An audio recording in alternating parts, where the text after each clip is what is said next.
Each night, I have the same two visions. One of a field of wheat stalks swaying in the wind. Another of bright, burning flames, trampling horse hooves, and loud screams. My people, the Visigoths, came to Roman lands not as an invading army, but as a people running from a scourge. No, a plague sent by God himself. We warned the Romans of the impending danger, but they ignored us. They despised and distrusted our kind. They treated us poorly, gave us barren lands, and when we suffered famine, they made us sell our children for food. Inevitably, we went to war, and our great army struck a decisive blow to the Romans at Hadrianople. We slew their emperor and forced them to allow our people to settle in Roman lands. Our victory taught the Romans to not underestimate Gothic warriors. In exchange for the land they gave us, our young men would serve in the Roman armies, fighting alongside our former enemies. As wars broke out between the eastern and western halves of the Empire, we gathered our spears and served Rome in battle. The dead bodies of young Goth warriors littered the flanks of the Julian Alps.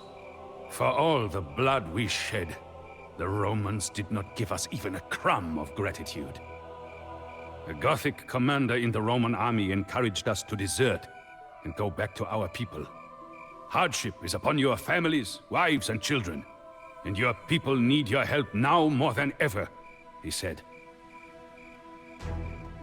Few had heard of Alaric, this Gothic commander, but he managed to gain a strong reputation during his service in the Roman army. He was a tall man with a voice that could silence a crowd. When Alaric spoke, all heads turned in his direction, and his eyes flickered with an inextinguishable fire. The elders of the Visigothic tribes elected Alaric king of the Visigoths. Never before had there been a single king, but never before had there been a man like Alaric. We were drawn into another war with Rome. The Romans had failed to fulfill their promises of lands for our families, and Alaric was determined to force them to remember their promises. He marched our army south into Greece. The days the Romans ignored the Visigoths are over, he declared. We will set fire to Hellas! Ancient cities, once renowned for their philosophers and soldiers, were sacked and burned to ash. The world was changing rapidly, but Alaric had seen visions. Despite our victories, the Eastern Romans still refused to meet our envoys.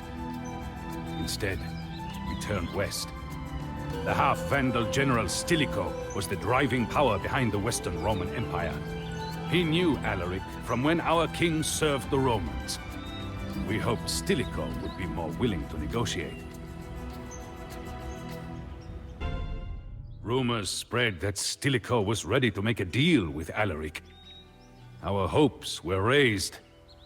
But as weeks passed with no news, we knew that more Gothic blood would have to be shed. The Romans resented Stilicho for making a pact with barbarians. When parts of the Western Roman Empire were overrun by usurpers and foreign invaders, they blamed Stilicho. He soon learned the hefty price of Roman politics. They declared him an enemy of the state and had him executed. In a frenzy of hate, the Romans followed Stilicho's execution by murdering all soldiers of Germanic descent. Then, in another rush of blind rage, they turned on the families of those soldiers and murdered them too. The survivors flocked to Alaric, begging him to raise his army and march with them into Italy to exact vengeance. Alaric coldly answered them, "The Romans have never known fear, But that will change. For all that the Romans did to us, it seemed logical for Alaric to seek their downfall. But that is not what he wanted. After sacking the cities of northern Italy, he met with the Roman Emperor, Honorius. Alaric's demands were reasonable and humble, a sign of reconciliation between our two peoples. And all would have gone well, had it not been for the Gothic commander, Sarus. Sarus had vied with Alaric over the Visigothic kingship, and had lost dishonorably, instead entering Roman service. Jealous of Alaric, he ordered his soldiers to attack our king by surprise and kill him. Luckily, Alaric and his men survived the assassination attempt and escaped. Never had I seen Alaric lose his temper, but Sarus' betrayal infuriated him. He ordered me, his brother-in-law, to commence the siege of Rome. The walls of Rome were huge and had not been breached since Brennus and his Gauls. However, years of decline had weakened the city, and its walls were badly in need of repairs. Inciting the men to battle, Alaric vowed, "If the Romans want fire and steel, it is fire and steel that we will give them." During the long weeks spent besieging Rome, Alaric's calm nature returned. He issued an order to the warriors to spare the city when conquered. In his heart, he could not find the will to destroy the empire he had served, though it had betrayed him one too many times. Our brave soldiers breached the walls, and the defenses quickly crumbled before the weight of Visigothic men rushing into the breaches. Our men looted the city for days. We stripped statues and monuments of their gold, and loaded carts with so many precious goods that the wheels were close to breaking. At the end of the third day, a caravan of ox-drawn wagons carrying plunder could be seen as far as the eye could see. The Romans would write of that day, "In one city, the whole world perished." With Roman treachery repaid, Alaric looked to the future of our people. He planned to sail us to the fertile Roman province of Africa. But before we left, he passed from this world. Our people mourned for days, and Alaric's body was buried underneath a river stream. The channel diverted to dig the grave, then made to flow again, hiding his tomb forever. Soon after, the fleet that was to take us to Africa sank in a storm. Once again, desperation fell upon our people. It was at that moment of despair that I, as the dead king's brother-in-law, spoke. I reminded everyone of Alaric's dream, of his commitment to the survival of our people, and of the impossible obstacles we had overcome. I told them that Alaric and I shared the same vision, a vision that we, in honor of his memory, ought to fulfill. I concluded, Alaric has carved a path for us, and that path leads to Gaul. Each night, I have the same two visions. One of a field of wheat stalks swaying in the wind. Another of bright, burning flames, trampling horse hooves, and loud screams. My people, the Visigoths, live peacefully in the rich lands of southern Gaul. Our farms flourish, and our cattle grow in number every day. But for all our fortune, I cannot shake the ominous visions I have every night.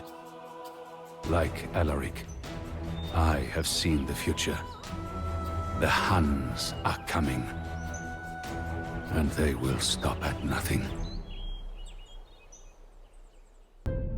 I left the walls drenched in the sweat and blood of the tenacious Norman besiegers. My comrades and I usually would rush straight to the inn after a fight, but not today. My father, the heroic Michael Nauticus, savior of Bari, awaited me. I found the wizened old man staring out the window towards the enemy camp. Foul, treacherous, mercenary scum. Son, the inhabitants of this peninsula have courted mercenaries for centuries. Not one bit of good it did them. Weary of discussing Normans whose nature I knew all too well, I inquired about our rich family heritage. I asked my father instead to tell me of our ancestor Panos. My father spun round, his eyes gleaming. You wish to hear the story of the family? Our Greek blood runs back generations. Nauticus, our surname. It is so because we came as sailors. In the year 869, the night Panos Nauticus answered the summons of his Byzantine liege, Emperor Basil II. He was to lead a force by sea to aid our ally Louis II, the Frankish king, against the Emirate of Bari. Panos was offered lordship of Bari after his victory, but he declined, wishing to live out his days in peace. Having brought glory to his house, he settled down and started a family. The old man mused for a while, his memory slowed by wine. Louis, on the other hand, ran into trouble with the Lombards. They were not fond of yet another Frankish conqueror treading on their soil. Suddenly, a bell rang, signaling an attack and calling the city to arms. I donned my armor and rushed out the door, leaving my father to his thoughts. I walked downstairs the next morning in a daze. The battle of the previous night was fresh in my mind, and it chilled my blood. I whirled around and found myself staring straight into my father's eyes. Nothing shakes the ghosts of battle like a fine story, son. Come sit down to a meal, and I shall tell you of the rebellion of Melus. The sun shone onto my father's gaunt face. He had a head of thick gray hair, and his limbs remained strong from years as a sailor and a soldier. I have donned mail since the year 1005, when I was but a lad in the service of Melus, the highest-ranking nobleman in the city. Ambitious and eager to prove myself, I soon became his best man. Melus was passionate, but his withdrawn, stealthy manner began to stir my distrust.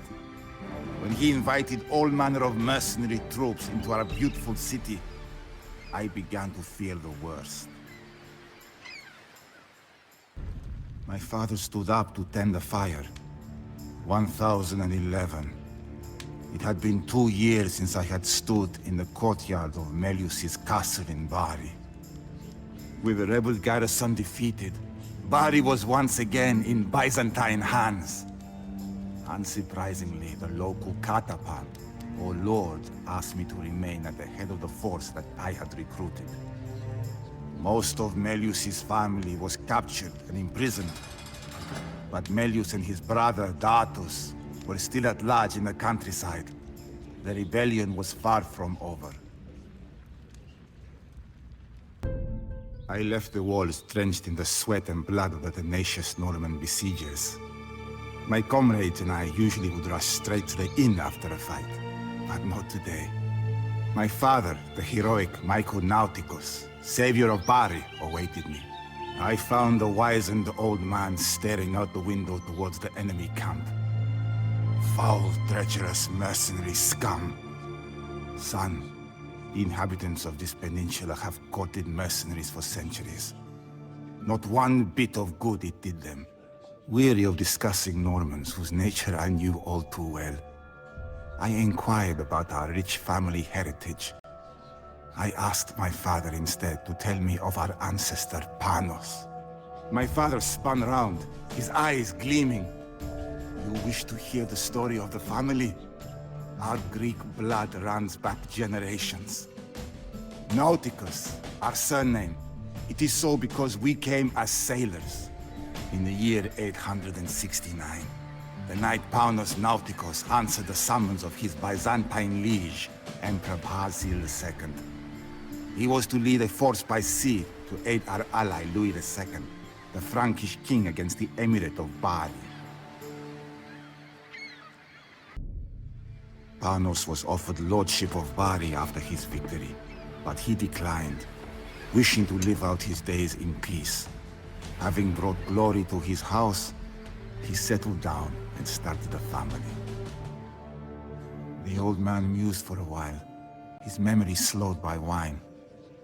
Louis, on the other hand, ran into trouble with the Lombards. They were not fond of yet another Frankish conqueror treading on their soil. Suddenly, a bell rang, signaling an attack and calling the city to arms. I donned my armor and rushed out the door, leaving my father to his thoughts. I walked downstairs the next morning in a daze. The battle of the previous night was fresh in my mind, and it chilled my blood. I whirled around and found myself staring straight into my father's eyes. Nothing shakes the ghost of battle like a fine story, son. Come sit down to a meal, and I shall tell you of the rebellion of Melus. The sun shone onto my father's gaunt face. He had a head of thick gray hair, and his limbs remained strong from years as a sailor and a soldier. I have donned mail since the year 1005, when I was but a lad in the service of Melus, the highest-ranking nobleman in the city. Ambitious and eager to prove myself, I soon became his best man. Melus was passionate, but his withdrawn, stealthy manner began to stir my distrust. When he invited all manner of mercenary troops into our beautiful city, I began to fear the worst. My father stood up to tend the fire. 1011. It had been 2 years since I had stood in the courtyard of Melius's castle in Bari. With the rebel garrison defeated, Bari was once again in Byzantine hands. Unsurprisingly, the local Katapan, or Lord, asked me to remain at the head of the force that I had recruited. Most of Melius's family was captured and imprisoned, but Melius and his brother Datus were still at large in the countryside. The rebellion was far from over. My father coughed and took another draught of wine. Melius sought aid from Salerno, while Datus fortified a tower on the Garigliano River. From there they gathered support and renewed their strength. Melius reached far for help. Lombards, Germans, and Apulians answered the call, eager for glory and plunder. But there was one more group whose help Melius enlisted. A new generation of Norman adventurers, forebears of the scum who attack our city as we speak. It is because of Melius that this new menace is upon us. In response, the Byzantine Emperor sent the General Basil Boianus and an elite force of the fabled Varangian Guard to meet Melius in the field and crush the rebellion for good. The armies drew up near the river of Fanto, not far from where the Romans had clashed with Hannibal of Carthage some 12 centuries earlier. The fate of Mezzogiorno was about to be decided. Not unlike its predecessor, the Second Battle of Cannae was a massacre. The Lombards and their Norman allies were no match for Boianus' strategic prowess and the ferocity of his Varangian troops.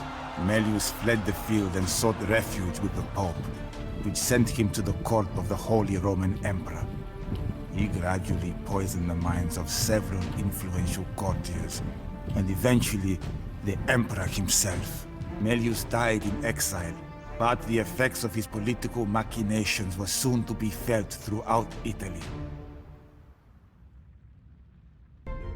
The rebellion was over, but Boianus still had a difficult task before him. The once rich province of Apulia lay in tatters, and the hostility of its northern neighbors did not bode well for the future. Melius's brother Datus still preyed on the surrounding lands from his lair on the Garigliano. Additionally, rumor quickly spread of Holy Roman armies massing in the north. Boianus was not about to let his hard-earned gains slip away like a fish from the net. The odds were against him, but he had a loyal army and a plan. The Apennine Pass was the gateway to southern Italy, and Boyanes intended to fortify it. Thousands of soldiers and masons followed him to the ruins of Acre, an ancient Roman city near the mountains, and began construction of a citadel named Troia. Boyanes would restore the grandeur of Byzantine power in Italy, or die in the effort. The Holy Roman Empire was no trifling opponent. Many good men fell parrying the assaults on Troia. Boanes' forces struck out at Datus' tower on the Garigliano and dragged him from it. Following the ancient Roman custom, Datus was confined in a leather sack with a rooster, a monkey, and a viper, and cast into the sea. Byzantine Italy flourished under Boyanes' tenure as catapan. Alas, that the incompetence of his successors have brought us to this dreadful pass.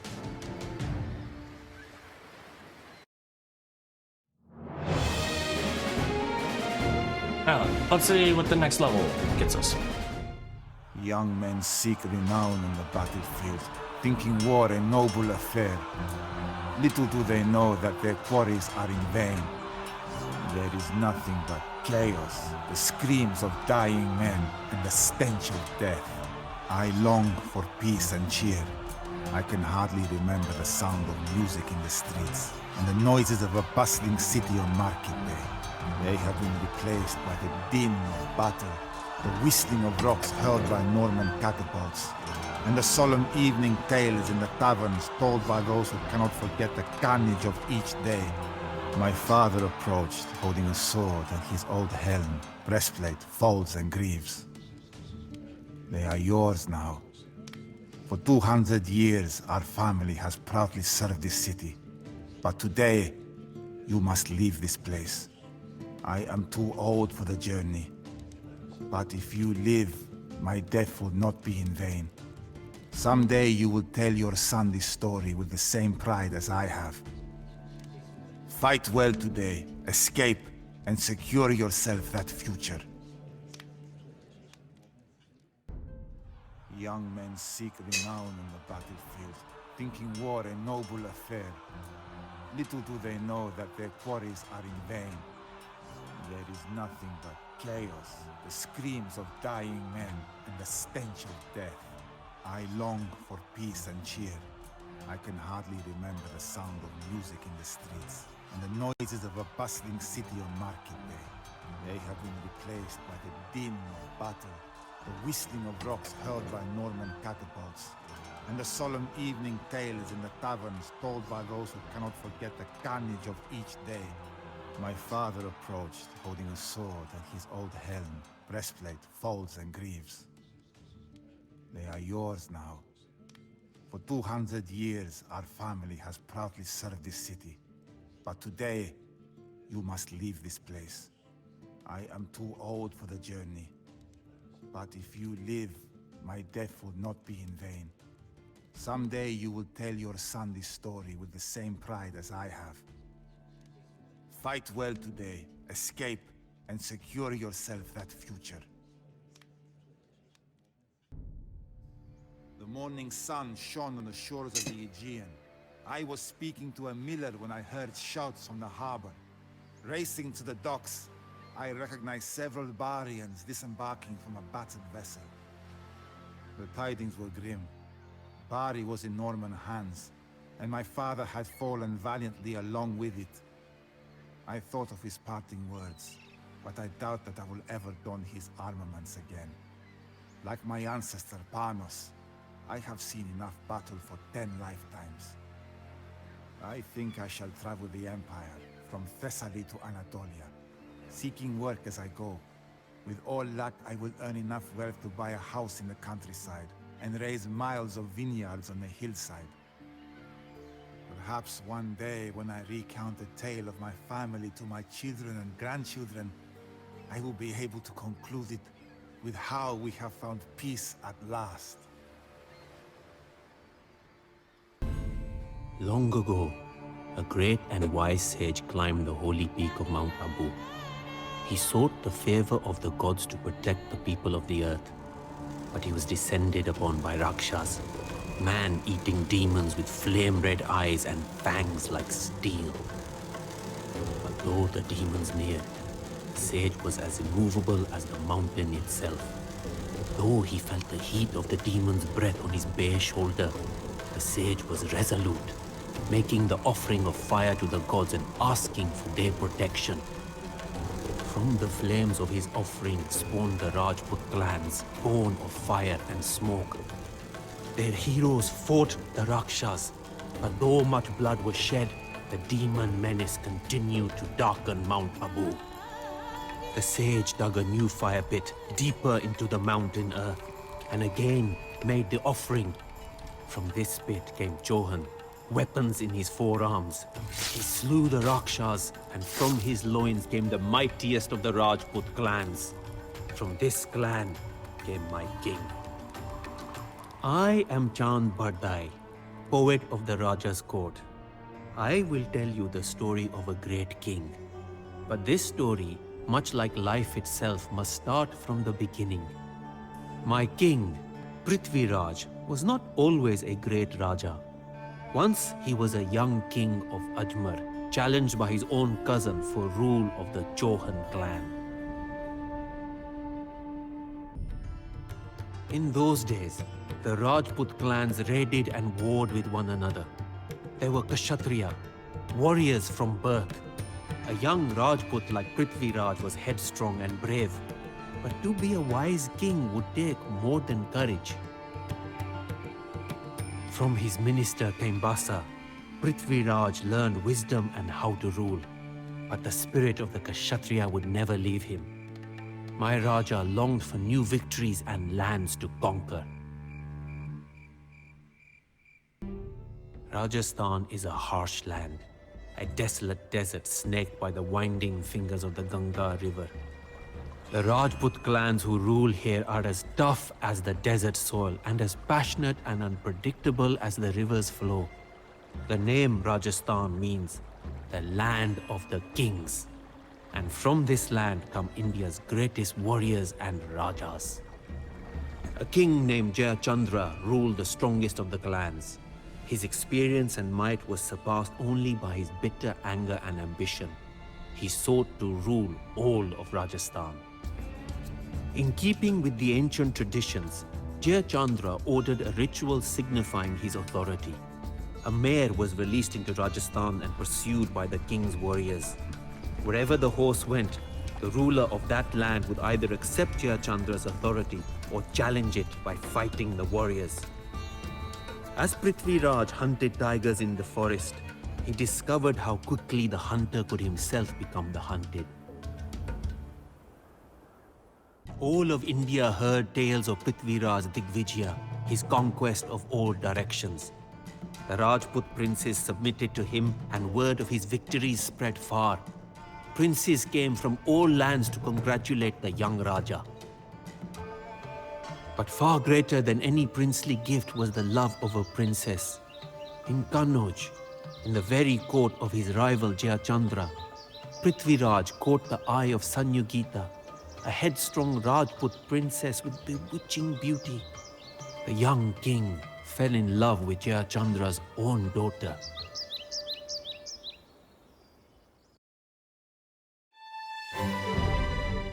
My king was in love with Sanyugita. The two would sneak away from their courts to meet in border towns and wooded groves, where they would embrace under the bright light of the moon. But for all their secrecy, the romance could not be hidden from the powerful Jayachandra and his army of spies. The mighty king would never approve of his daughter marrying his own rival. Instead, he ordered a Swayamvara, a ceremony where Sanyogita would choose her husband from the men invited by her father. Jayachandra invited all the princes and kings of India to the ceremony, except for one. Almost one. In mockery of Prithviraj, Jayachandra had a clay statue made in the young king's image to serve as the doorman to his court. Sanyugita was as headstrong as she was beautiful. With the infinite courage of a Rajput princess, she walked through the royal court carrying the ceremonial garland and ignoring the expectant gazes of her suitors. Coming to the door, she defiantly laid the garland around the neck of the clay statue of Prithviraj, declaring him her husband. To her surprise, the young Raja had braved the dangers of his rival's kingdom to slip into the ceremony. Emerging from behind the statue, Prithviraj embraced Sanyogita. The two rode to Ajmer as the furious Jayachandra vowed that his revenge would be felt to the ends of the earth. Without his daughter, Jayachandra became a stampeding elephant. No one was safe from his overflowing rage. But anger alone could not win a war, and Jayachandra would not have been a threat to my Raja had it not been for the jealousy and cunning of a once loyal subject. Oh, Kaimbasa! How love and jealousy made him betray his master. A minister who had advised my king since he was a boy, and whom Prithviraj honored like a beloved uncle, sought the one woman he could not have. Kaimbasa fell in love with Sanyogita. His jealousy drove him to Jayachandra's court to betray his own king. Whispering in Jayachandra's ear, Kaimbasa gave direction and purpose to the king's anger. He urged Jayachandra to send an ambassador to the Afghan hills to find Muhammad Ghori, a brutal warlord said to command a slave army numbering in the thousands. The messenger would regale the Turk with tales of the riches of Prithviraj's kingdom and whisper to him how the young king was too smitten with his bride to defend his lands. Then Kaimbasa promised the vengeful king Prithviraj would be defeated and Jayachandra would rule Rajasthan. Unknown to the two men, their fateful scheme would jeopardize all of India.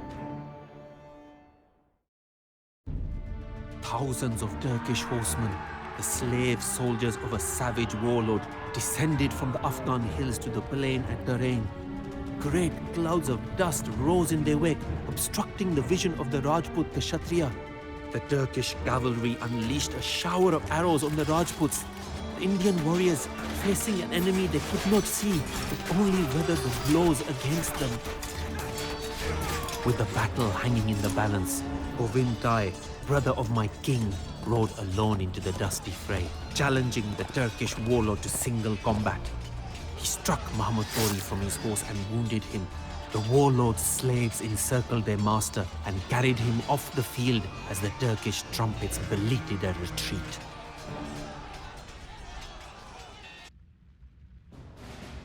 Oh, boy. Oh, that was brutal. That was not a fun mission.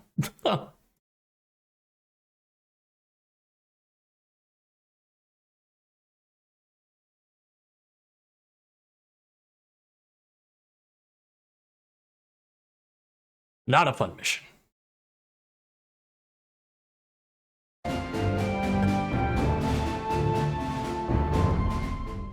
Prithviraj's victory over Muhammad Ghori proved to be a curse.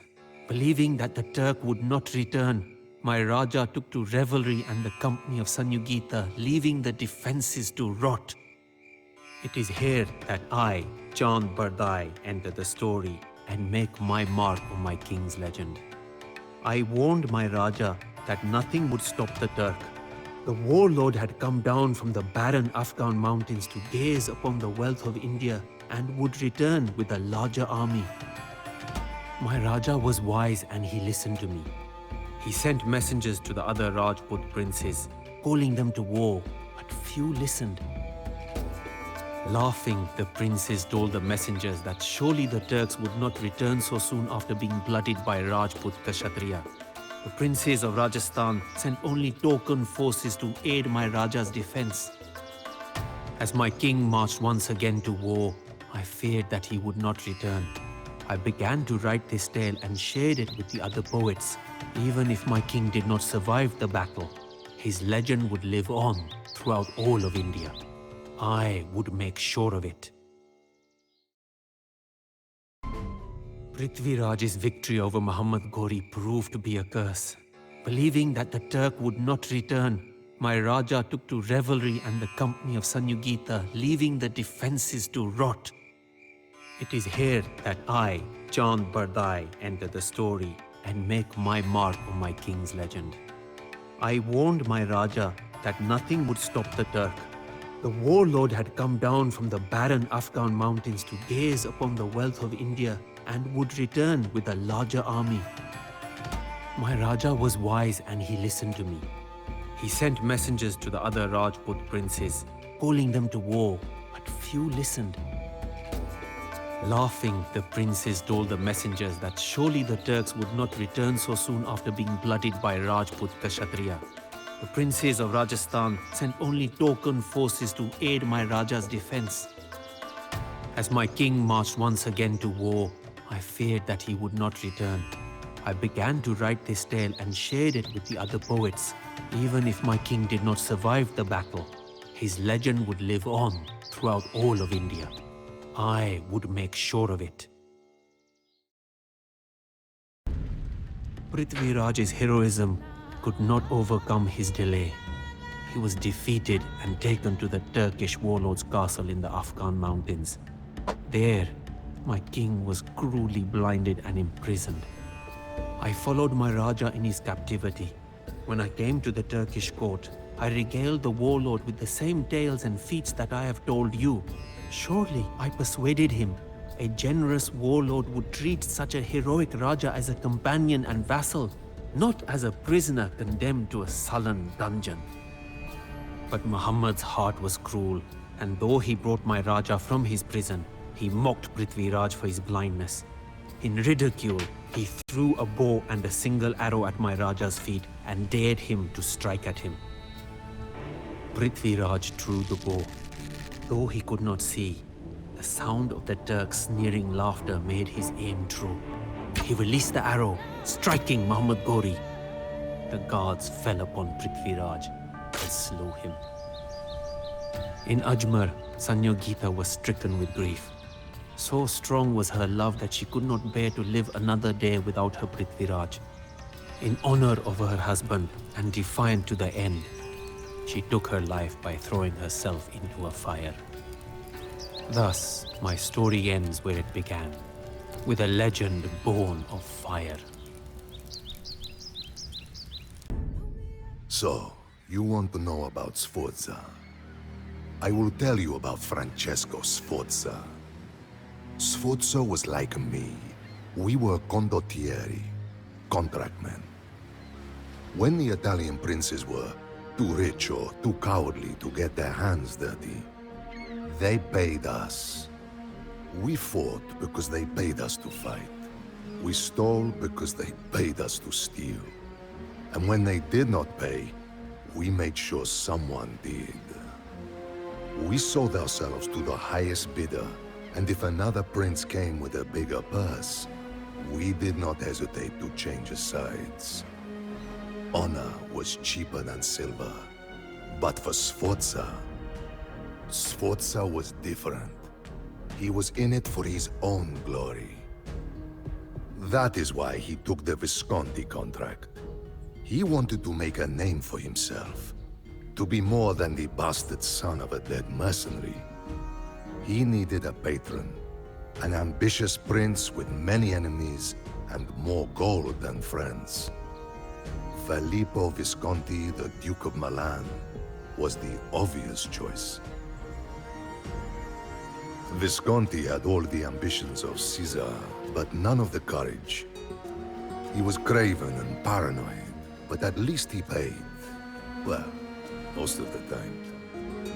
And whether his ambitions meant war with Florence or with Venice, Visconti always needed contract men. That is why he hired condottieri like Sforza and Niccolò Piccinino, hungry men looking to make a name for themselves. Visconti distrusted and hated us, but I do not blame him. His own brother was murdered by a condottiero on the steps of a church. Visconti saw Sforza's successes as a threat and plotted to have him killed. But instead of running to safety, Sforza confronted the Duke directly. To our surprise, Visconti was so impressed by this boldness that he dismissed the charges against Sforza and betrothed the soldier to his daughter Bianca. This made Sforza the Duke's heir. I will say this about Sforza. He was a scoundrel, but he was no coward, and his courage was always repaid. After the wars with Venice, Visconti made sure he got his gold's worth out of us. He sent Sforza south to enforce the Duke's claims in Romagna. I think the Duke was having second thoughts about Sforza. After we left, Piccinino and his men followed us. Sforza could see through the plot. Although he was betrothed to the Duke's daughter, he knew Visconti was fickle. He also knew that being a landless condottiero was a risky proposition. Sforza needed to be his own man and have his own land. A refuge if the machinations of his employers turned against him, or if they demanded justice for Sforza's own treachery. What better opportunity than to use Visconti's weapons and money to his own benefit by making himself the ruler of a city? Sforza and Piccinino were like two alley dogs fighting over a scrap of meat. They were natural rivals, precisely because they were so alike. Of the two, Sforza had a certain pedigree. If you could call being the bastard of a mercenary captain pedigree. From his father, Sforza inherited his forbitia, cunning, and used it to get the best of his rivals, his patrons, and his women alike. Piccinino, the son of a butcher, came into the profession as a soldier. He rose through the ranks and became an advisor to a trusting, yet incompetent condottiero. In this position, Piccinino lured his captain into an ambush and took command of the company. That Sforza and Piccinino would, years later, become blood enemies was as inevitable as two dogs fighting over a single piece of meat. If Sforza thought taking territory would make him safe, he was a fool. The King of Naples looked hungrily northward to the city so easily taken by a rogue mercenary. Sforza needed allies. Sigismondo Malatesta came with a Venetian force, as did Sforza's ever-loyal cousin Micheletto. But the condottiero needed a more powerful ally. He took his biggest gamble by going to meet an old friend. You might have thought that when Sforza walked into the Milanese court, that Visconti would have ordered him arrested, or that Piccinino would have personally killed him. But surprisingly, Visconti accepted Sforza like a father accepts his wayward son. Sforza and the Duke's daughter were finally wed, and the implication was obvious. Sforza would rule Milan when Visconti died. Whatever the Duke's intentions, this favoring of the prodigal son incensed Piccinino. He furiously tore his contract and stormed out of Milan. If Visconti would not see Sforza for what he was, Piccinino would find another patron. Pledging himself to the King of Naples, Piccinino had one goal: to destroy Sforza. The battle between Sforza and Piccinino was the centerpiece of the war over Italy. Sforza served Milan against Piccinino's Neapolitans. And then, Piccinino returned to Milan's service while Sforza went to the Venetians. No matter which banners they fought under, the rivalry between the two men became the one constant of the war. But Sforza's forbitia proved to be decisive. He defeated Piccinino in battles across northern and central Italy. The disgraced Piccinino was finally relieved by Visconti, and spent his last breaths in Milan cursing Sforza's name to his two sons. With his rival and equal finally defeated, Sforza seemed destined to fulfill his grandest ambitions. Then, by a twist of fate, Filippo Visconti died, undoing all of Sforza's plans. Visconti's death left Milan in turmoil. Outlying towns rebelled, and Venice threatened the city. By way of marriage, Sforza held a better claim on Milan than anyone. But strangely, the ambitious captain did not take his dowry.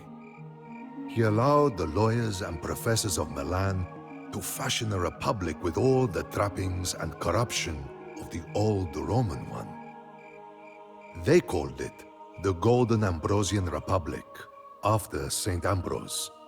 But there was nothing blessed or saintly about this republic. Surrounded by enemies, the Republicans of Milan, more skilled at reading books than leading men into war, needed a captain to command the war against Venice. Sforza, by now employed by the Venetians along with his compatriots Malatesta and Micheletto, did not miss an opportunity to once again betray those who paid him, as well as those closest to him. Rescinding his own claims on Milan, he agreed to serve the Republic against his own cousin Micheletto in exchange for control of the city of Brescia. The leaders of the Republic agreed, even though there were many rumblings that Sforza could not be trusted.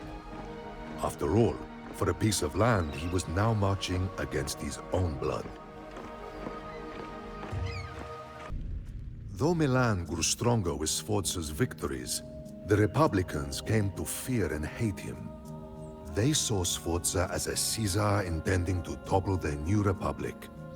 These bookish professors and lawyers listened intently to two agitators who had returned to Milan. Two brothers with harsh words and a fierce vendetta against Sforza. The sons of none other than Piccinino swore vengeance upon Sforza. They incited the Republicans to betray him by signing a secret truce with Brescia before Sforza could take that city. This, of course, angered the condottiero. He had agreed to serve the Republic only in exchange for the city. Stifling the ambitions of a man like Sforza was a fatal mistake. Milan was prepared for the siege. Bronze cannons lined the walls and a vast militia was trained. Even the hoarding merchants sold their possessions to arm the mercenaries of the Piccinino brothers. Milan sent emissaries to convince the Duke of Savoy that Sforza would threaten all of Italy. Thousands of Savoyard troops marched against Sforza. But battles are not only won on the field with men and horses. They can also be won in a dark tent over a barrel of wine. In one such tent, Sforza met with Malatesta, now commander of the Venetian troops. Malatesta listened as Sforza ranted furiously of Milan's treachery. He knew that Sforza was not angry that the Republic had betrayed him, as much as that it had done so before Sforza could betray the Republic. But Sforza offered an opportunity for Malatesta and his Venetian employers. While Sforza hurled his men and his riches against Milan's walls, the Venetians would be free to conquer the rest of northern Italy. Malatesta agreed to help Sforza, but as always, alliance and treachery between condottieri were only opposite sides of the same coin. Hunger and disease spread in the besieged city. The soldiers left the walls and turned their weapons inward to the cloistered professors and lawyers who had promised them liberty, but at a great cost. Is it better to be feared or loved? In that moment, Sforza was both. Milan opened her gates, and Sforza lavished the people with all of the grain, their own grain, that he had taken during the siege. The grateful, if foolish, people crowned Sforza, that treacherous, conniving, selfish bastard, Duke of Milan. It was not his final triumph, but it was his grandest. That is the story of Sforza, from one who fought with him and against him. Do I wish ill upon him? No more than I would wish ill on the fox who raids the henhouse in the black of night. It does only what a fox does and cannot be blamed for it. I do not blame Sforza any more than I would blame myself. After all, Sforza's blood is in me, for I am his cousin, Micheletto. Sforza is like me. We are condottieri. We are the contract men of Italy. So, you want to know why this region is called the Field of Blood? The old man peered over in astonishment from his seat in the shadow of his stone hut. He smiled mischievously as he continued. You're probably not from here. If you were, you would not have asked such a question. I nodded in affirmation, for the old man was right. I was a merchant from the south. It is the first time that my path has led to Cusco, the heart of the Inca Empire, I explained. You are fortunate that you have chosen to rest in my village, my young and illiterate friend, the old man told me, rising and pointing to the entrance of his dwelling. You must know that I am the most renowned storyteller in the entire valley. If there is anyone in the world who can explain why the plain that surrounds us has that ominous name, it is I, he said, gesturing to me to enter his house. Today, all inhabitants of this region are full of admiration for our empire, he boasted. But everything that is now subject to the Inca had to be conquered. Who knows, if not for Viracocha Inca, we all might still be simple farmers like I am. During the years before his reign, many nearby tribes were periodically conquered, but no garrisons or Inca officials were placed among them. This pattern of raiding and plundering changed during the reign of Viracocha. He would establish permanent rule over the neighboring tribes. Viracocha was convinced that he was favored by the gods, the old man continued in a tone that suddenly seemed scornful. But in truth, he owed his victories to his two generals, Bicakirao and Apomaita. They were the strategists behind the military tactics that made the conquest of the Cusco Valley possible in the first place. Viracocha was too conceited to realize that, and his pride following their hard-fought triumph nearly led the Inca to ruin. When the old man had begun his story, the hut had been flooded by sunlight. The golden disk had long since sunk below the horizon, and the light of the embers dancing around in the darkness only faintly illuminated his wrinkled face. He refilled his clay mug, and then continued the story. Viracocha believed that his reign was sacred and that he was protected by divine providence. However, the gods had turned away from him towards a new favorite, a wild young warlord named Anku Hualak. He hailed from the Chanca tribes and had recruited more than 40,000 warriors, with whom he marched on Cusco. The inhabitants were sure that their beloved ruler would remain strong and drive out the invaders. Sadly, Viracocha had grown old, and fear had infected his heart. Together with Urku, his favorite son, he fled, abandoning his people to their fate. Not all of Viracocha's sons were as cowardly as their father. Gusi Yupanqui refused to follow his aged father, and instead took command of the defense. Full of confidence, he announced that he would defeat the Chanca army. However, the few soldiers remaining in the city could not be impressed by bold words, as Gusi Yupanqui had no military experience to justify his claim. Luckily, Bicakirao and Apomaita had also remained in Cusco. I was captivated by the words of the old man. When he had finished, I exclaimed, "So that is why this area is called Yahuapampa, the Field of Blood." His eyes sparkled. Yes, the ground on which my hut stands today was watered by the blood of the Chanca. Gusi Yupanqui, with the help of his generals, had accomplished the impossible. Cusco had been saved from an overwhelmingly superior force. The name of Yupanqui soon fell into oblivion, but only because the people that he had saved from the Chanca invasion began to call their savior Pachacuti Inca Yupanqui, he who overturned space and time. Now, there were also those who wished immediately to rid themselves of the victorious hero. His own family, driven by jealousy, began to conspire against him. The moon had risen, but sleep was far from my mind. I hung on the words of the old man who did not seem the least bit tired. It was as if the more he talked about Pachacuti, the livelier he became. I told you about the great battle of Cusco, he continued, but you must know that this glorious victory did not bring peace to the Inca. On the contrary, a civil war broke out. For the success of his son filled Pachacuti's father with envy. Viracocha still wished for his son Urcu to become king of the Inca, although everyone could see that Pachacuti was far more capable. After all, it was he who defended Cusco, the holy city, while Urcu had fled into the mountains along with Viracocha. Although Viracocha had grown old and died a bitter man shortly thereafter, Urcu did not intend to yield. He entrenched himself in Calas, a mountain fortress, and proclaimed himself Sapa Inca, supreme ruler. Of course, the thought of coming to terms with his treacherous brother did not once cross Pachacuti's mind. Gathering his warriors, he led them to Calas to eliminate Urcu once and for all.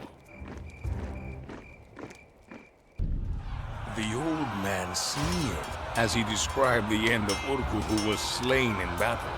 For the Inca, the end of Urcu was a blessing, he told me. For it left Pachacuti the undisputed ruler, and it showed that he was not only a valiant warlord, but also a prudent king. Having refurnished the Temple of the Sun, he turned to rebuilding the entire city of Cusco. He also built fortresses, palaces, roads, and temples throughout the country. In addition, he issued wise decrees beyond count and led his kingdom into a golden age. I still believe that the people were right to hail Pachacuti as Son of the Sun, for he had once again led the Incas out of the darkness. The stories of Pachacuti and his followers fascinated me, so it filled me with joy when my host laid down his mug and continued. Clearly, his story was far from over. Pachacuti knew that the Inca would never live in peace if their greatest rivals, the Chanca, remained powerful. In any case, he had a score to settle with Ancuhualac, who had nearly succeeded in conquering Cusco. Pachacuti sent his troops north to occupy Huamancarpa, the Falcon's tent, capital of the Chanca. Once again, he tasked Vicakirao and Apomaita, who remained at his side during the civil war, with the command of the army. Fueled by panic, the Chanca began to organize their defense, for it was now their turn to be hunted. The winds had shifted. At that time, it was common for Chanca warriors to intimidate their enemies by using cups fashioned from the skulls of prisoners to drink the blood of the slain. Even so, when the victorious Inca troops entered Huamancarpa, their remaining defenders had no choice but to surrender. Everyone thought that Pachacuti would take bloody revenge on the Chanca, the old man explained, but Pachacuti instead chose mercy and integrated the surviving warriors of the Chanca into his army. Astonishingly enough, they became loyal followers and acknowledged the Inca king as their new overlord. The domain of the Inca was now greater than ever. Pachacuti's superiority had become too overwhelming and his armies too effective, leaving no tribes who could contend with the Inca except for the kingdom of Chimor, which was located near the coast to the west. You are still quite young, my friend, the old man observed, smiling amicably. But look at me. At some point, your hair will turn gray just like mine, and your hands will become wrinkled as well. A king will also grow old one day, even if he is the son of the sun. Pachacuti knew that he needed a capable successor to sustain the state that he had built. There was only one man who could be considered. His own son, Topa Yupanqui. Topa Yupanqui seemed to have inherited his father's military skills. He already bore the title Apu Kispai, leader of the imperial troops. To test his mettle, Pachacuti gave his son the command of the campaign against the Timor Empire. The Chimu were not to be underestimated. On the coast, they had built a magnificent city called Changchang, whose splendor rivaled that of Cusco itself. Massive canal systems fed the city with fresh water, and magnificent pyramids adorned the city. Timor was quite wealthy due to the droves of slaves harvesting gold from the abundant sources nearby. The discipline of its military was the stuff of legend. The people of Cusco anxiously awaited the outcome of the campaign against the remote coastal kingdom. Would Topa Yupanqui succeed in completing the work of his father and bring the expansion of the Inca to a dignified conclusion? The old man was silent for some time, but then addressed me. You have surely heard of the Tawantinsuyu, the realm of the four parts. That is what we call our empire, since Topa Yupanqui succeeded in subjugating the Chimu.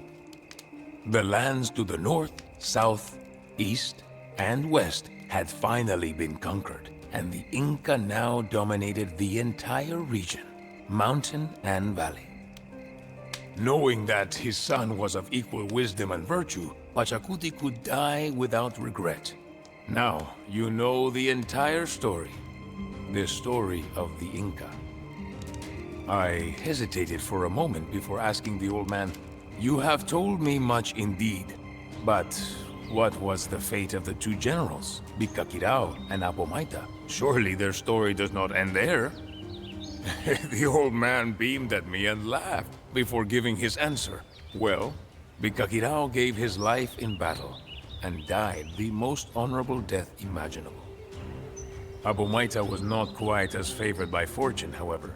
It is said that having grown older than the hills themselves, he now lives a life of solitude in a stone hut. From time to time, you might find him telling inquisitive travelers tales of bygone times that are so fantastic that they seem almost difficult to believe.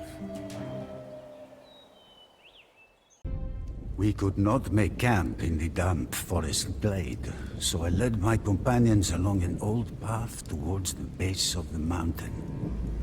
It was overgrown with all manner of foliage, and the footing was difficult. Armor and weapons littered the path, and stakes stood tall, covered with vines and moss. Glancing around, I spotted a magnificent blade. Light yet firm and unblemished by the elements, it shone in the rain and lightning, a lone light in the darkening trail. The hilt was fashioned from steel, inlaid with silver and gold to form the figure of a defiant, wingless dragon. As we reached the summit, I could not believe my eyes. A ruined yet imposing castle loomed above us. Quietly rejoicing, my comrades moved towards their new camp. Then, we heard the howls. Two massive wolves bounded out of the door of the castle towards my soldiers. Fearing for their lives, they drew weapons, only to hear a voice from the shadows address the wolves or the men in a thick Wallachian accent. "Stand down, fellows!" Throwing large slabs of meat to the ravenous wolves, he calmed them and satiated their hunger. Then he turned to us. "Welcome to Poyanari Castle, the ancient stronghold of the Draculesti." The mysterious man raised his hands in a gesture of welcome. "It is well that your path has led you here. Come inside, sit by the fire and feast, while I tell you the tale of Vlad Dracula." I stepped forth, holding out the mysterious sword and scabbard for our host to inspect. "The Order of the Dragon," he said at once. "What you have just brought me is the lost blade of Vlad Dracula himself." I was shocked and immediately demanded an explanation. Our host's eyes flashed, and there was a strange look on his face. Finally, the rush of memories seemed to slow and become more controlled. That is a long story. But then again, we have a long time until dawn. Dracula sought refuge at the Moldavian court. There, he learned that Vladislav II had begun to mediate peace talks between the Ottomans and Hungarians, securing his position as Voivode of Wallachia. Furious, Dracula swore vengeance on Ottomans, Wallachian boyars, and Danish clansmen alike. Dracula knew that he needed to enlist the aid of the Hungarians against Vladislav II, whose policies favored the Ottomans. He also remembered his education under the Crusading Order of the Dragon and wanted to honor his vows. The Order was a powerful ally, and their Crusader knights would serve Dracula well against his enemies. As he paced the streets of the Moldavian capital, Dracula mused over his plan to reclaim his kingdom. As the mysterious old man paused, I rose up to take another slab of venison. The old man stared into the fire, watching the flames dance as if they were soldiers involved in a raging battle. His eyes flashed again as a thought entered his mind, and he grasped the majestic old sword. Meanwhile, Sultan Mehmet II had ascended to the Ottoman throne. Dracula loathed Mehmet from their time in Edirne, and he knew that the Turks would be a thorn in his side for years to come. In 1453, they had conquered Constantinople, but they were presently occupied with campaigns in Greece and Serbia. Bogdan II, Dracula's cousin and the new voivode of Moldavia, had heard of his kinsman's plight and offered his help. If Dracula could cross the Carpathian Mountains into Transylvania and ally with Hungary, then they could launch a three-pronged assault on Vladislav II and the Turks. The elderly man gave a thin smile. Tenacity of mind can compensate for other disadvantages. As Dracula slaughtered untold numbers of enemy troops, the large circle of impaled men outside Dargovista grew to awe and disgust travelers for weeks to come. Dracula owned Wallachia once more, but it was not the land his forebears ruled. Barren from endless wars, it was rife with corruption, crime, and poverty. Aghast, I asked my host how Dracula managed to reform a ruined shell of a country so quickly. Grinning, the light flashed across the old man's eye again. Dracula despised dishonesty and crime and sought to eliminate it. He knew that Wallachia had to become strong enough to face its enemies, and soon. And so, his reforms began. The elderly man gave a thin smile. Tenacity of mind can compensate for other disadvantages. As Dracula slaughtered untold numbers of enemy troops, the large circle of impaled men outside Dargovista grew to awe and disgust travelers for weeks to come. Dracula owned Wallachia once more, but it was not the land his forebears ruled. Barren from endless wars, it was rife with corruption, crime, and poverty. Aghast, I asked my host how Dracula managed to reform a ruined shell of a country so quickly. Grinning, the light flashed across the old man's eye again. Dracula despised dishonesty and crime, and sought to eliminate it. He knew that Wallachia had to become strong enough to face its enemies, and soon. And so, his reforms began. The punishment for all offenses was death. For Dracula needed to make an example of criminals. Under his strong rule, trade was reopened and the economy blossomed. Proud of his achievement, Dracula placed a golden cup in the central square of Targarista. The cup was never once touched throughout his reign. I was shocked. The fear of the stake was surely enough to prevent crime, but to rule Wallachia while simultaneously evading the plots of the boyars was no small feat. Dracula invited all of the boyars to a feast and asked them how many rulers they had seen perish due to treachery. None had seen fewer than 7 reigns, while some had even seen 30. Furious, Dracula arrested them all and marched them here to the former ruin of Puyanari Castle. For months they labored to rebuild the castle, toiling even after their clothes fell off. Those who survived were slain. Finally, Dracula had eradicated the fickle, conniving boyars.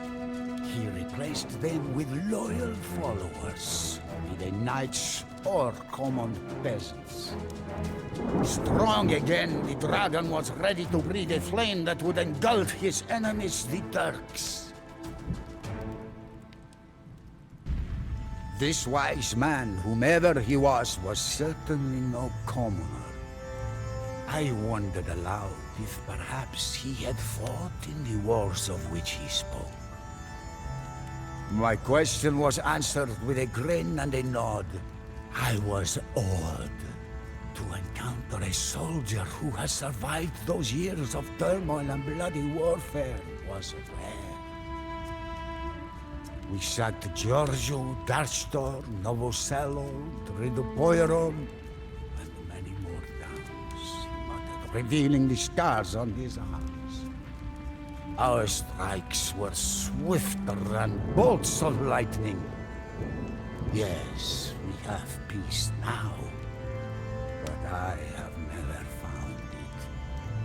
Not a single day goes by when I do not think about